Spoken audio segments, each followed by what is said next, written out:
On this episode of Action Timelines, we're delving into the blaxploitation world.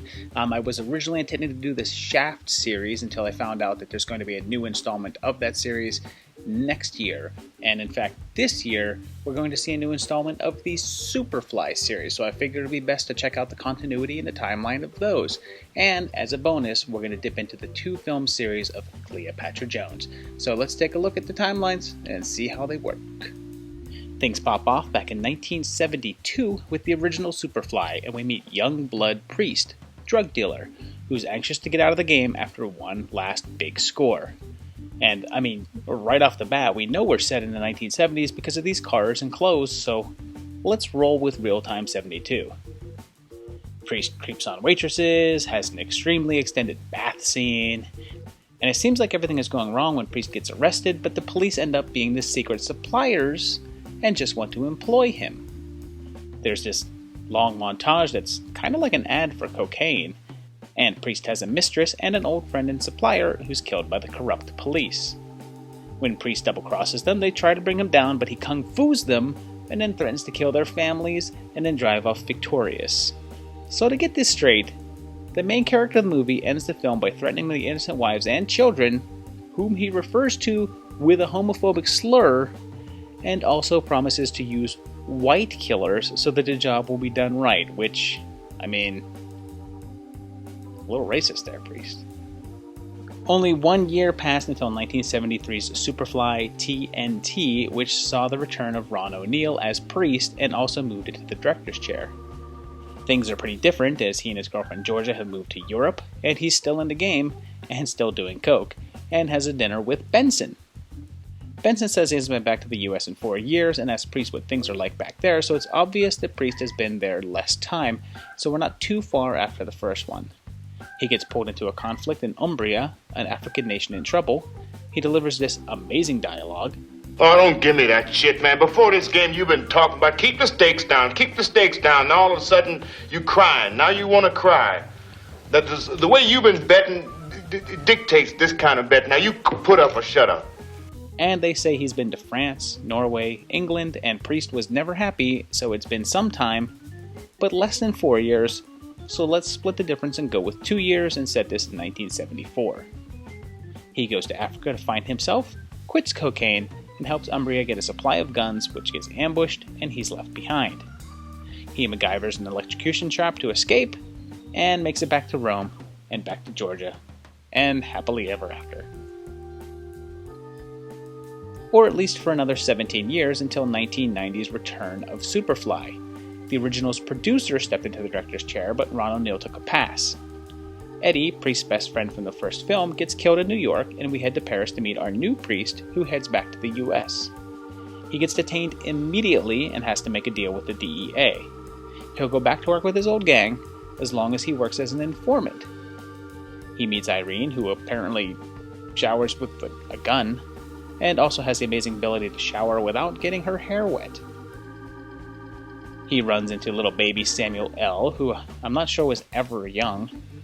Irene dies, this guy laughs like this. Sam gets killed, we're treated to some sick BMS trickin'.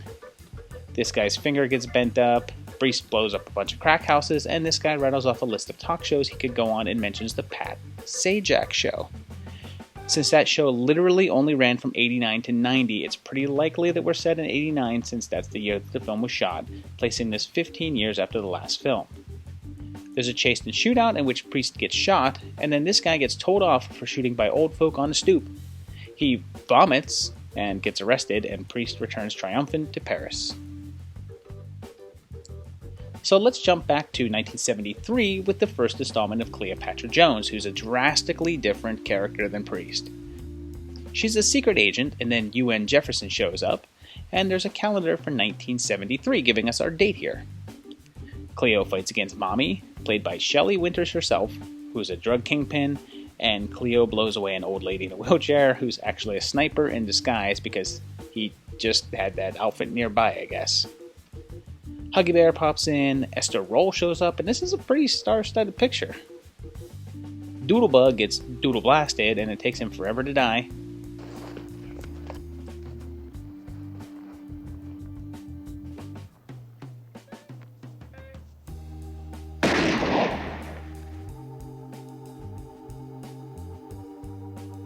check it.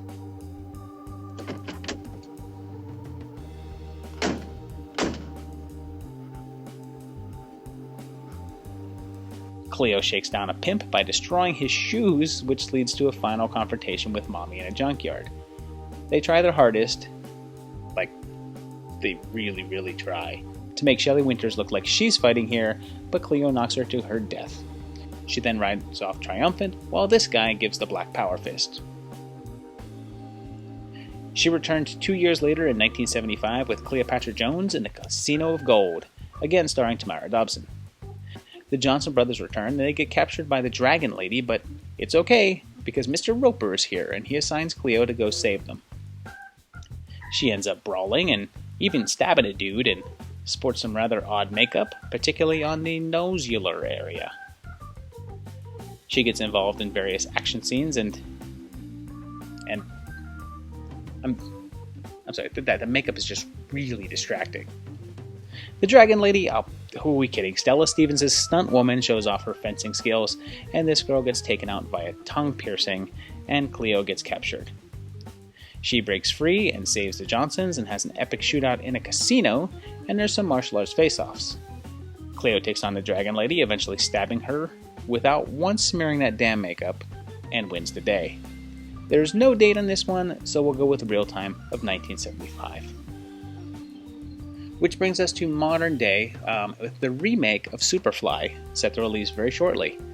I'll be honest with you, judging from the trailer, it looks like it's a far cry from the original, seeming less like a grim and gritty story about a drug dealer and kind of more just like an episode of Empire. So we'll check it out and see how it looks. So there you have it, 5 movies, about to be 6, which have a pretty good continuity. I mean, the original Superfly series actually ties together pretty well. They follow a pretty consistent storyline for Youngblood. He does go from being a pretty irredeemable character to sort of just being an action star in the third one. Cleopatra Jones was just actually very, very fun. A lot of just interesting classic action scenes.